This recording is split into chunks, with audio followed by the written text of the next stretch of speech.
अस्सलाम वालेकुम। आज हम बहुत ही मज़े की और हर घर में बनने वाली रेसिपी लाए हैं। आज हम बनाने जा रहे हैं आलू गोभी, वो भी झटपट वाली। ये बैचलर्स रेसिपी है। ये हम आज प्रेशर कुकर में बनाने जा रहे हैं। ये बहुत ही जल्दी और चटपटा बनती है। आइए आपके साथ इसके इंग्रेडिएंट और रेसिपी। तो दरमियानी साइज़ के प्याज लिया हमने और उन्हें इस तरह रफली काट लिया है। आप भी जैसे मर्ज़ी काटें। उसके बाद हमने इसके अंदर 1/2 कप ऑयल डाल देना है। अब हम प्याज को पकाना शुरू करेंगे। प्याज फ्राई होना शुरू हो गया है। अब हम इसके अंदर 2 सूखे मसाले डालेंगे। सबसे पहले हम इसके अंदर डालेंगे ज़ीरा 1 टेबलस्पून और साथ ही इसके अंदर कलवंजी भी डाल देंगे 1 टीस्पून। ये बहुत ही थोड़ा मसालों के साथ बनती है, लेकिन बहुत ही मज़े की बनती है। हमने प्याज को इतना फ्राई करना है कि इसका कलर चेंज हो जाए और बाकी मसाले हम बाद में डालेंगे। प्याज हमारा तैयार हो गया है। अब देखें ये कितना प्यारा सा गोल्डन सा कलर आ गया है। इस तरह का कलर हमें चाहिए। अब हम इसके अंदर डाल देंगे टमाटर। टमाटर भी हमने इसी तरह से रफली चॉप किया हुआ है। टमाटर हमने आधा किलो डालने हैं। टमाटर इसमें ठीक ठाक जाते हैं। टमाटर डालने के बाद हमने इसे इतना पकाना है कि टमाटर गल जाएं। टमाटर काफ़ी हद तक गल गए हैं। आप चाहें तो आप उनको इस तरह दबा के भी खिला सकते हैं। अगर आपको पेस्ट अच्छा लगता है तो आप वो भी डाल सकते हैं। अब हम इसके अंदर मसाले डालेंगे। सबसे पहले इसके अंदर जाएगा नमक। नमक हमने हस्बे जायका डाला था। अब हम इसके अंदर डालने जा रहे हैं हल्दी। हल्दी इसके अंदर जाएगी 1/2 टीस्पून। लाल मिर्च पाउडर हमने लिया है 1 टेबलस्पून।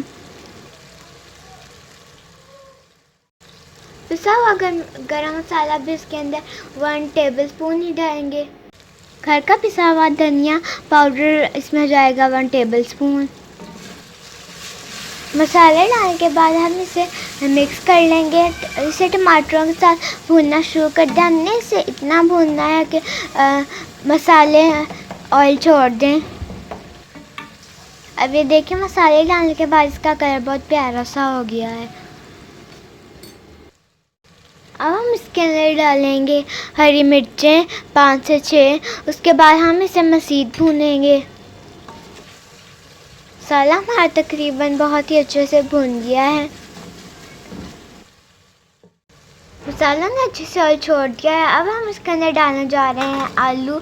आलू हमने इसके अंदर आधा किलो डाले हैं। हमने इसको इस तरह काटा है। आप चाहें तो आप अपने हिसाब से भी काट सकते हैं। हम आलूओं को भूनना शुरू करेंगे। 2 से 3 मिनट के लिए हम आलूओं को मज़ीद भूनेंगे ताकि इनका कच्चापन खत्म हो जाए।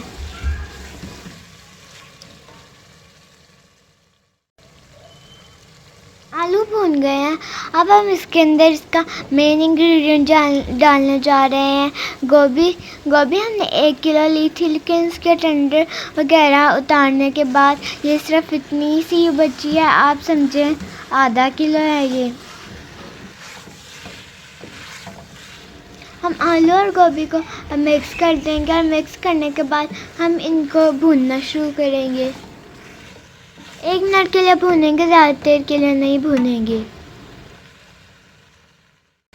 अब हम इसे प्रेशर लगा देंगे दरमियानी आंच पे। सीटी बोलने के बाद हम सिर्फ 1 मिनट के लिए फ्लेम ऑन करेंगे, फिर बंद कर देंगे। फ्लेम बंद करने के बाद हमने प्रेशर की सीटी नहीं उठानी, उसे 10 मिनट के लिए स्टीम में ही पकने देना है। ये देखिए अब हमने प्रेशर कुकर खोल दिया है और आलू का भी बिल्कुल तैयार है।